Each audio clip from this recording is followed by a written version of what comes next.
Guys, Edri, still ba tayo? Again, ano ang natututuhan mo sa barkada mo na hindi tuturo sa'yo ng magulang mo? Magnakaw. Magnakaw! Masamang kaibigan yun. Elijah? Magdadroga po. Droga na. Magmura po.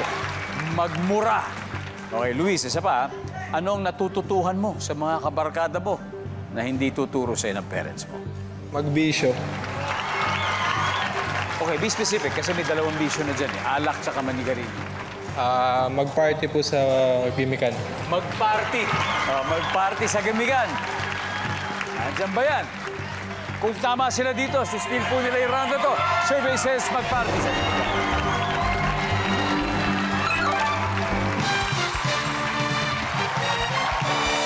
Ba, maganda simula ng Letra Knights. Meron po agad silang 85 points.